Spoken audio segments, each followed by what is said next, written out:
नमस्कार साथियों, स्वागत है आप सभी का मामू ज्ञानशाला के यूट्यूब चैनल पर। तो हमारी राजस्थान आर्ट एंड कल्चर की क्लासेस चल रही है, जिसके अंदर आज हम नया टॉपिक लोकगीत है वो पढ़ने वाले हैं। तो ये जो टॉपिक है ये first grade, second grade, REET, patwari सभी के लिए ही इम्पोर्टेंट है। और आप अगर एग्ज़ाम की तैयारी कर रहे हैं तो ये क्लास आप है वो कंटिन्यू देख सकते हैं। बाकी क्लासें भी आप प्ले लिस्ट में जाके देख सकते हैं, वो क्लासें भी मैंने अपलोड है वो टॉपिक के अनुसार कर रखी है। आपको अच्छी लगे तो चैनल को सब्सक्राइब भी कर लेना और वीडियो को लाइक है वो ज़रूर कर देना। तो चलिए आज की क्लास अब हम स्टार्ट करते हैं। तो लोकगीत है तो जो लोगों के द्वारा जो पुराने समय में गीत गाए जाते थे मनोरंजन के लिए, समय समय पर रीतियों के अनुसार, तो उनको लोकगीत है वो माने जाते हैं। तो उनकी अगर राजस्थान के लोकगीतों की बात करें तो हमें एग्जाम की दृष्टि से पढ़ने हैं। तो राजस्थान के लोकगीतों का जो सर्वप्रथम मतलब जानकारी जिसने दी थी वो थे कर्नल जेम्स टोड, जिसको घोड़े वाले बाबा के रूप में भी माना जाता है। तो उसके बाद में अन्य अन्य लोग हैं जिनके द्वारा लोकगीतों के बारे में अपने अपने कथन है वो दिए गए हैं, और उसके बाद में हम लोकगीत है वो देख लेंगे। तो कर्नल जेम्स टोड ने राजस्थान के लोकगीतों का सर्वप्रथम जो जानकारी है वो दी है, क्योंकि जो हमारा राजस्थान का इतिहास है तो उसको कर्नल जेम्स टोड के द्वारा बताए गए को ही हम ऑथेंटिक मानते हैं। हमारे ग्रंथ हैं उनको तो ज़्यादा अहमियत दी नहीं जाती, क्योंकि अंग्रेज़ों ने नहीं लिखे। हमारे मानसिक रूप से ये फ़र्क है। आप देख लेना कि हिस्ट्री के अंदर कर्नल जेम्स टोड ने ये कहा, उस अंग्रेज़ इतिहासकार ने ये कहा, इन चीज़ों के ऊपर ज़्यादा थोड़ा सा फोकस रहता ही है। तो ये पॉइंट मैं लिख देता हूँ कि राजस्थान लोकगीतों का सर्वप्रथम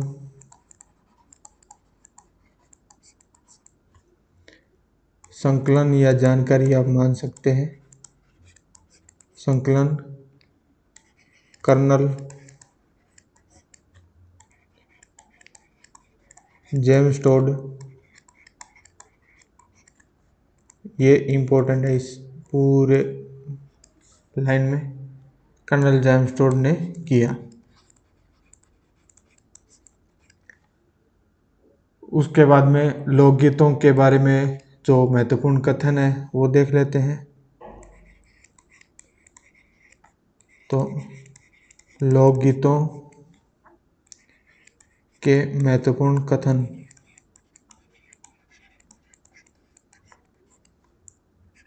किन किन ने ये कथन दिए हैं तो वो भी हम देख लेते हैं। तो हम एक नंबर पर देखें तो देवेंद्र सत्यार्थी,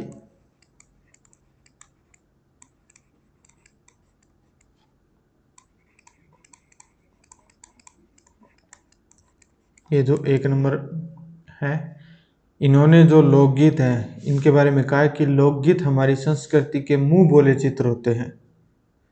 तो लोकगीत हमारी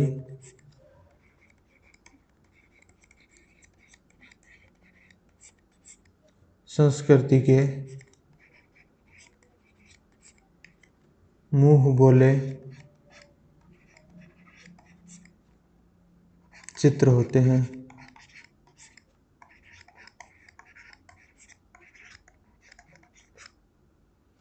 अब हम चलते हैं नेक्स्ट के बारे में। तो नेक्स्ट है 2 नंबर, वो है महात्मा गांधी।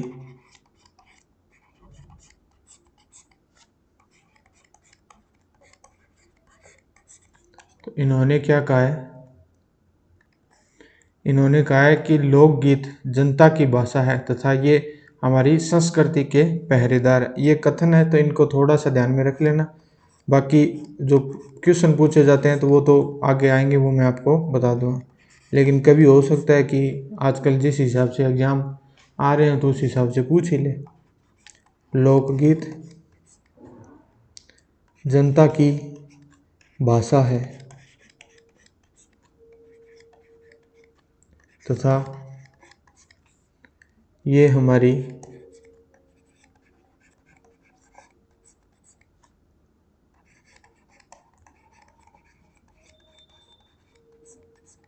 संस्कृति के पहरेदार हैं।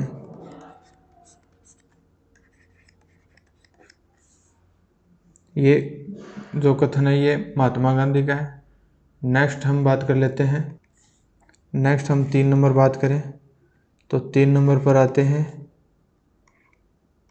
पंडित जवाहरलाल नेहरू।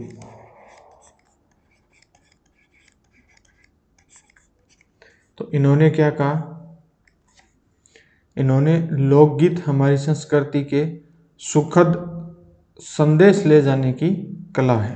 तो ये पंडित जवाहरलाल नेहरू का कथन है कि लोकगीत हमारी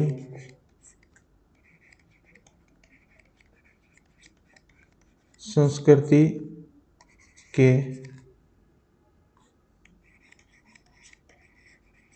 सुखद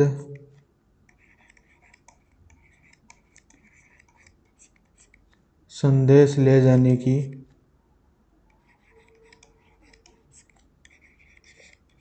कला है।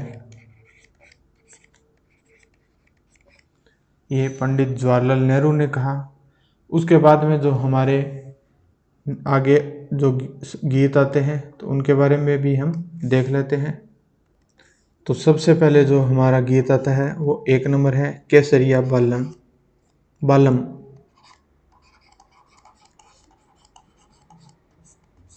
केसरिया बालम।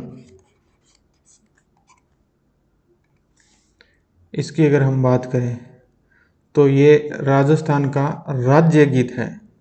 जो ये केसरिया बालम है ये राजस्थान का राज्य गीत है।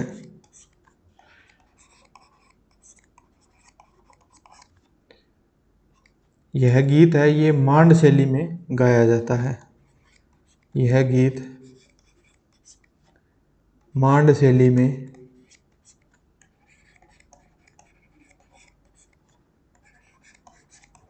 गाया जाता है।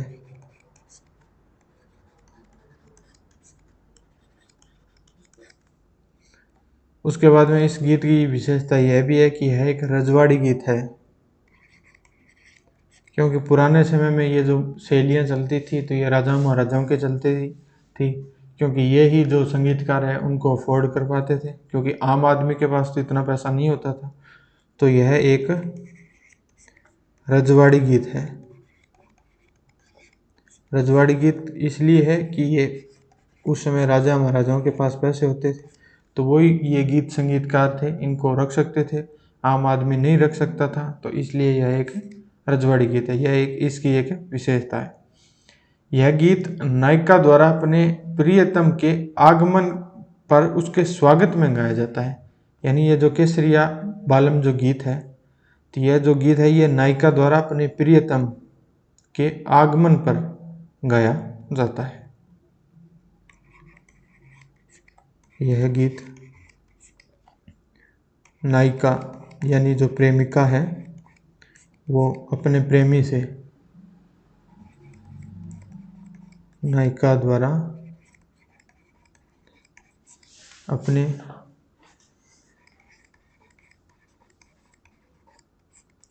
प्रियतम के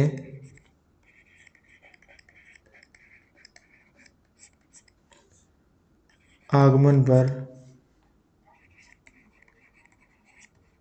उसके स्वागत में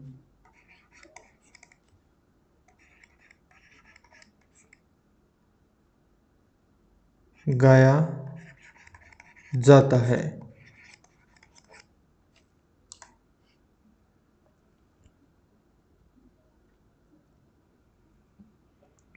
नेक्स्ट इस गीत की विशेषता की बात करें तो इस गीत को सर्वाधिक जो लोकप्रियता दिलाने का श्रेय है वो मांड गायिका अल्लाह जिलाबाई को दिया जाता है। और अल्लाह जिलाबाई का संबंध किस रियासत से रहा है या किस जिले से है तो वो आप कमेंट करके ज़रूर बताना। तो इस गीत को सर्वाधिक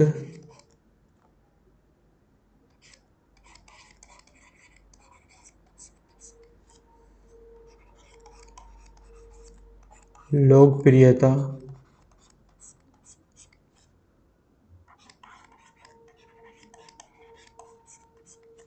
दिलाने का श्रेय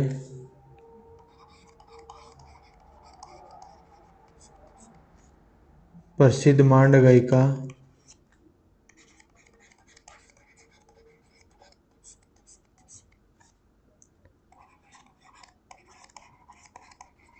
अल्लाह जिल्लाबाई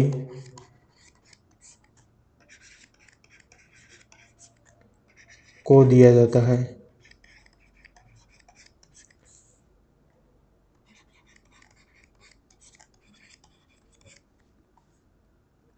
तो इस गीत को जो लोकप्रियता दिलाई थी वो अल्लाह जिलाबाई ने दिलाई थी। तो अल्लाह जिलाबाई का जो संबंध है वो मांड गायिकी से है। ये देखिए मांड गायिका से, और इनके द्वारा जो गीत है वो केसरिया बालम गीत है, वो सबसे ज़्यादा बार गाया गया है। अब हम चलते हैं नेक्स्ट सेकंड की तरफ।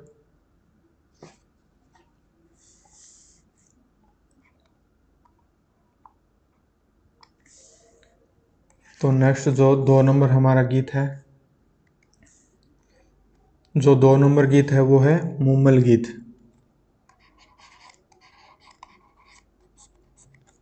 मुमल गीत ये 2 नंबर है। ये मुमल जो गीत है इसका संबंध जैसलमेर। तो मुमल जो गीत है वो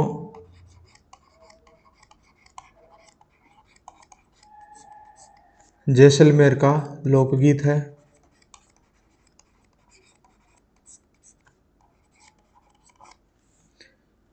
इस गीत की जो विशेषता यह है कि यह एक श्रृंगारिक लोकगीत है। यह एक श्रृंगारिक लोकगीत है।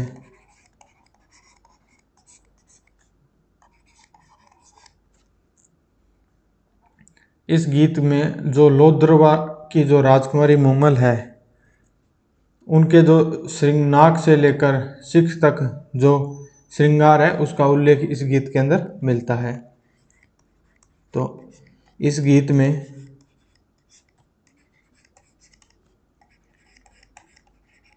लोद्रवा की राजकुमारी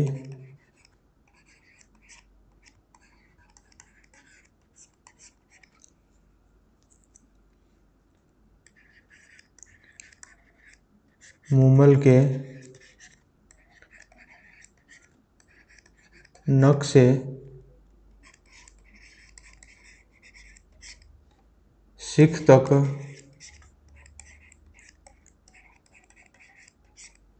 श्रृंगार का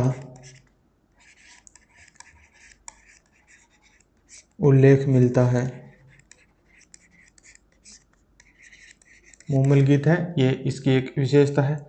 उसके बाद में जैसलमेर के जो प्रसिद्ध संगीतकार हैं देप्पे खान मुमल गीत गाने के लिए प्रसिद्ध हैं। तो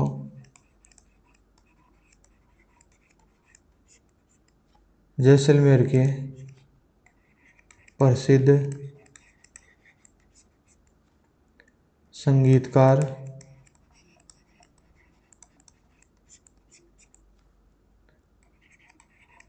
दप्पे खान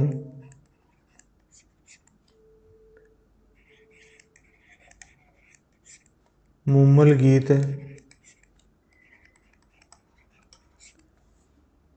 गाने के लिए प्रसिद्ध हैं।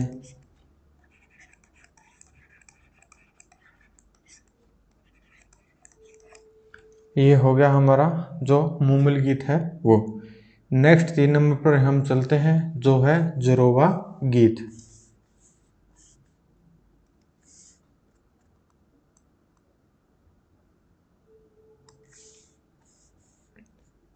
तो 3 नंबर है वो है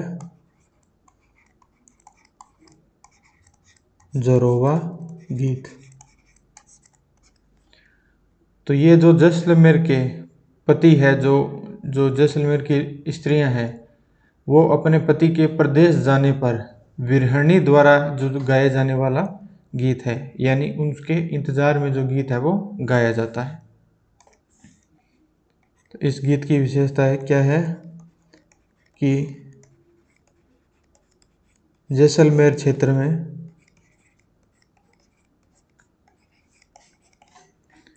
पति के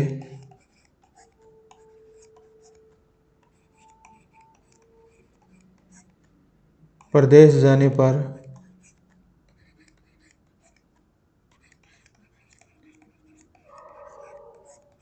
विरहणी द्वारा गाया जाने वाला गीत।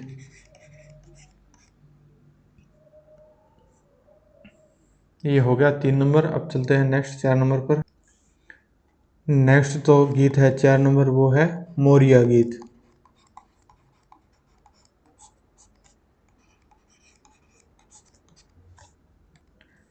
यह जो गीत है ये आबू क्षेत्र में गाया जाता है। तो यह है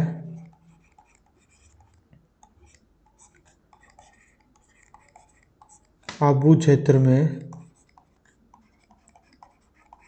गाया जाता है। उसके बाद में इस गीत की विशेषता यह है कि यह एक विरह गीत है। विरह यानी वियोग का गीत है।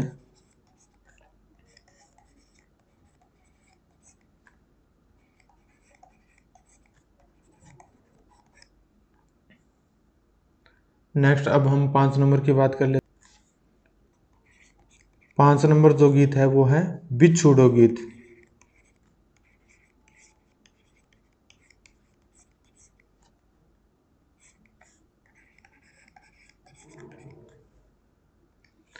यह जो बिछुड़ो गीत है यह एक हाड़ौती क्षेत्र का लोकगीत है।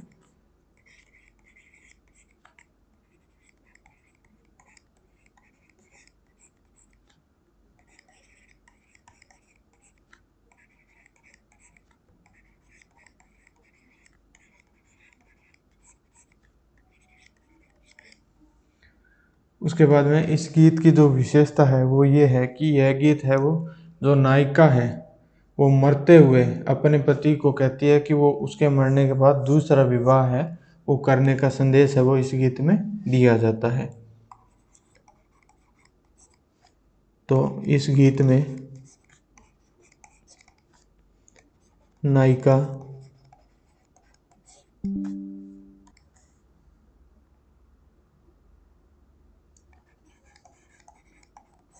मरते समय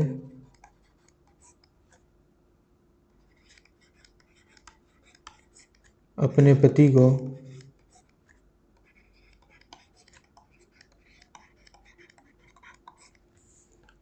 दूसरा विवाह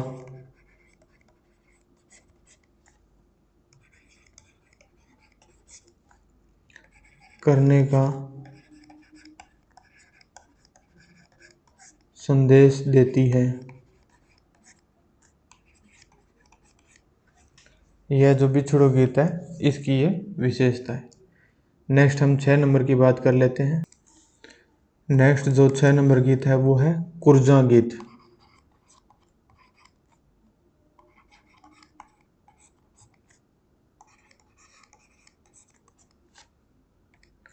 तो ये जो कुर्जा गीत है ये मारवाड़ क्षेत्र जो जोधपुर के एरिया का है उस क्षेत्र का ये विरह गीत है। तो मारवाड़ क्षेत्र में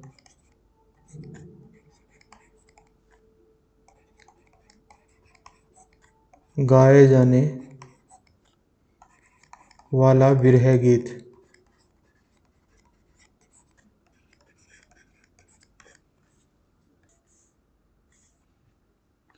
इस गीत के अंदर है वो नायिका द्वारा कुर्जा जो पक्षी है उसके माध्यम से अपने पति को संदेश है वो भिजवाया जाता है।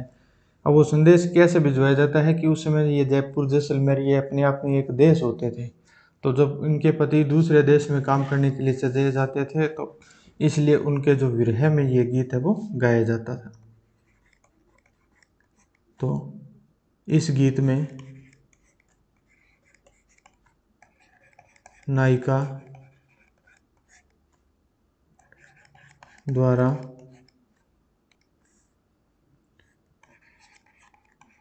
कुरजा पक्षी के माध्यम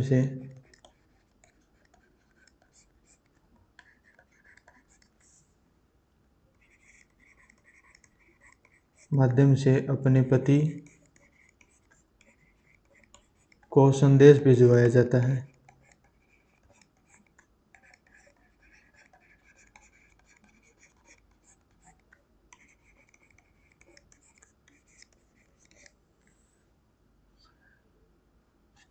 कुरजा पक्षी है वो मारवाड़ क्षेत्र में संदेशवाहक पक्षी है वो माना जाता है।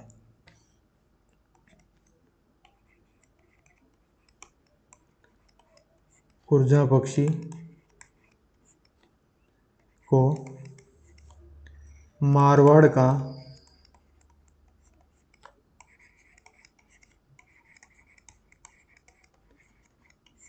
संदेशवाहक पक्षी माना जाता है।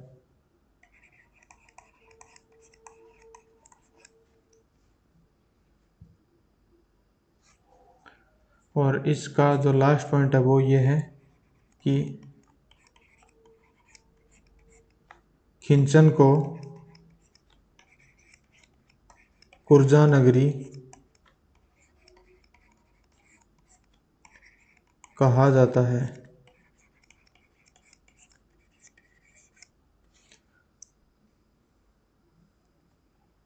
नेक्स्ट हम क्लास में अन्य जो गीत है वो करेंगे। तो आज की क्लास है वो 22 मिनट की हो चुकी है। तो फिर आगे और गीत करेंगे तो क्लास है ये और ज़्यादा लंबी हो जाएगी। तो कल तक ये जो आज की क्लास हुई है इसका रिवीजन है वो करके आ जाना।